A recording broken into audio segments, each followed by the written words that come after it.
Welcome to Franchise Empires. And yeah, I'm curious, have you guys built it, any of this, let's say franchise management side of things, right? Where, anyone who's been in the franchise industry long enough would know about software vendors like Frank Connect or, for franchise sales, maybe they're using a franchise sales organization. Or are you guys, have you built your franchise management software from scratch? And are you doing franchise development internally or kind of have you utilize vendors and third parties in the franchise industry?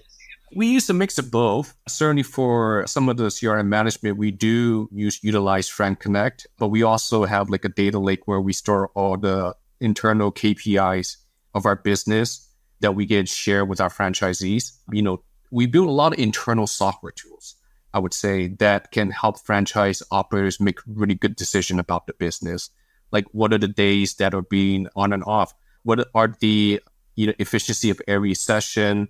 If there's any drop rate, what do you do? We also build like a 24/7 support system where if they have any issues, they can message a Slack channel and someone will be there to help them out. We built like a tool where if there's any issues at all, we can actually remote access to their computer and fix it as the first layer before they have to do anything.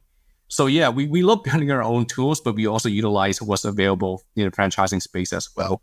That's awesome. Their 24/7 support feature especially sounds pretty awesome.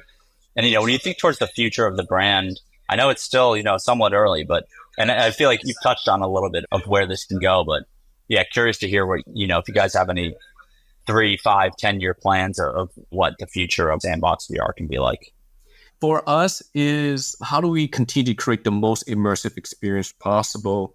So, AI is very interesting for us because we can add a layer of generative content, both in our experience and also in the highlight videos that we have. Not to mention AI is a really strong tool to even reduce the cost of development.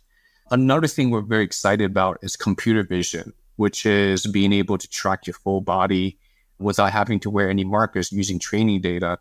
So by doing that, it just further makes the business even more efficient to run. But not only that, allows the visuals inside VR to be even more realistic. So those are the two main tech stack that we're very curious about. And naturally for us, it's like we want to continue to figure out what kind of haptics we can license into our business or build ourselves that can further create like a 4D immersion for our experiences. So those are the layers. That makes total sense. And yeah, I think it's just so interesting to me as a unique franchise where you guys are really, serious technological advantage. And, it'll just be fascinating to watch that play out. And even the UK numbers you mentioned, right? Like the possibility on the financial side is super exciting.